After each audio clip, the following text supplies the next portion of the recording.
Welcome to மிருது lotus. நாம் இன்றைக்கி பார்க்க போகிறது 2 தாமரையை பற்றின வீடியோ. ஒன்று மஹிமா, இன்னொன்று மிங்க்ளூ.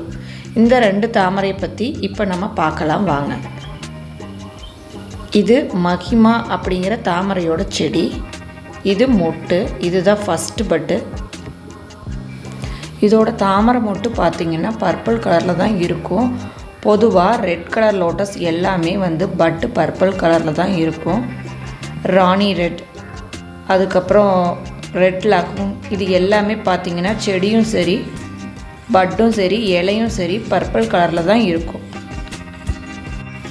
இந்த தாமரை எப்போ பூக்கும் அப்படின்னா கார்த்திகை மார்கழி தவிர மித்த மாதத்தில் எல்லாமே பூ வரக்கூடிய தாமரை வகை இது.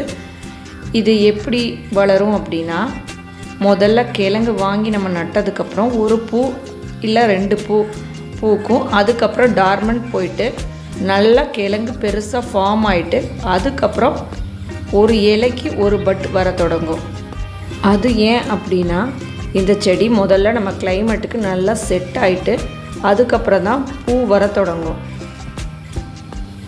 பூ வரலையே அப்படின்னு நம்ம தாமரையை அப்படியே விட்டுடக்கூடாது.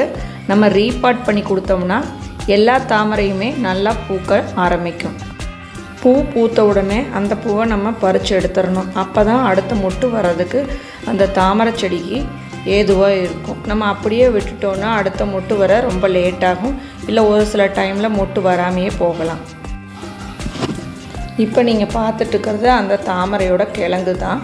கிழங்கு பாருங்கள் எவ்வளோ பெருசாக வந்திருக்குதுன்னு. எதுவுமே சின்ன கிழங்கு இல்லை, எல்லாமே பெரிய கிழங்கு தான். உங்களுக்கு வேணும் அப்படின்னா, உங்களுக்கு இந்த தாமரை பிடிச்சிருக்கு வளர்க்க விரும்புகிறீங்க அப்படின்னா நீங்கள் வாட்ஸ்அப்பில் காண்டாக்ட் பண்ணி வாங்கிக்கலாம். இது எல்லாமே என்னோடய செடியிலிருந்து வர டியூபர்ஸ் மட்டும்தான். அது மட்டும்தான் நான் சேல்ஸுக்கு கொடுக்குறேன், வெளியிலேருந்து வாங்கி கொடுக்கறதில்ல. அதனால் இந்த கலர் அப்படின்னா இது மட்டும்தான் வரும். வேறு கலரெல்லாம் மாறுறதுக்கு வாய்ப்பே இல்லை. ஏன்னா நான் ஒன்றா தான் ரீபாட் பண்ணுவேன். உங்களுக்கு வேறு ஏதாவது வெரைட்டி கிழங்கு வேணும் அப்படின்னாலும் நீங்கள் வாட்ஸ்அப்பில் காண்டாக்ட் பண்ணி சொல்லிடலாம். அந்த கிழங்கு இருக்கும்போது நான் உங்களுக்கு இன்ஃபார்ம் பண்ணிவிடுவேன். இனி நாம் மிங்க்ளூ அப்படிங்கிற அடுத்த தாமரையை பற்றி பார்க்கலாம். இதுதான் அந்த மிங்க்ளூ அப்படிங்கிற தாமரை செடி. இது அதோடைய ஃபஸ்ட்டு பட்டு. இந்த பட்டு பாருங்கள் அப்படியே ஒரு திலகம் ஷேப்பில் இருக்கும். இந்த தாமரையும் அதே மாதிரி தான். முதல்ல டியூபர் ஃபார்ம் ஆனதுக்கப்புறமா நல்லா பூக்க ஆரம்பிக்கும், நிறைய ஃப்ளவர்ஸ் கொடுக்கும். இதுக்கு நம்ம என்ன பண்ணணும் அப்படின்னா, உரம் கொஞ்சம் அதிகமாக கொடுத்துக்கணும் செகண்ட் டைம் நம்ம ரீபாட் பண்ணும்போது. அப்போ பார்த்திங்கன்னா நல்லா பூக்கும். இப்போ நம்ம அதோட விரிகிற ஸ்டேஜில் இருக்கிற பூவை பார்க்கலாம். இது பாருங்கள் கலரு, அது ரெட் கலராக இருந்தது. இது பிரைட் மெஜந்தா கலரு. இது ஃபஸ்ட் டே ஓப்பன் ஆனோடனே இப்படி தான் இருக்கும். கலர் அதிகமாக இருக்கும். உங்களுக்கு வேணும்னா இப்போவே நீங்கள் பறிச்சுக்கலாம். நெக்ஸ்ட் டே பார்த்திங்கன்னா சன்லைட் அதிகமாக இருக்கிறதுனால கலர் டல்லாகும். எல்லா தாமரையுமே அப்படி தான். இப்போ அடுத்த நாள் இந்த பூ எப்படி விரிஞ்சிருக்குதுன்னு பார்க்கலாம். இது பாருங்கள் கலர் கொஞ்சம் கம்மியாக இருக்குது. பூவோட ஷேப்பே ரொம்ப வித்தியாசமாக இருக்கும். இதோட இதழ்களெல்லாம் பாருங்கள் கொஞ்சம் நீட்டமாக இருக்கும், பார்க்குறக்கு அழகாக இருக்குது. இது அதுலேயே இருக்கிற பெரிய பட்டு, இருக்கிறதுலையே இதுதான் பெரிய பட்டு. இந்த பட்டில் கொஞ்சம் கலர் அதிகமாக கிடைக்கும்.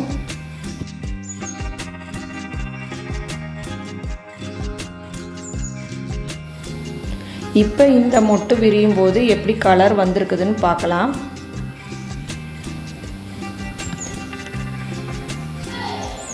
பாருங்கள் இது அதில் விட கொஞ்சம் டார்க்காக வந்திருக்கு. அது கொஞ்சம் லைட்டாக இருந்தது, இது நல்லா டார்க்காக வந்திருக்கு. இது விரியும் போதும் நல்லா டார்க்காக தான் வரும். பாருங்கள் அதில் விட இது கொஞ்சம் நல்லா டார்க்காக இருக்குது. இந்த டியூபர்ஸ் உங்களுக்கு வேணும்னாலும் நீங்கள் வாட்ஸ்அப்பில் காண்டாக்ட் பண்ணி சொல்லிடுங்க. இதோட பேர் மிங்க்ளூ.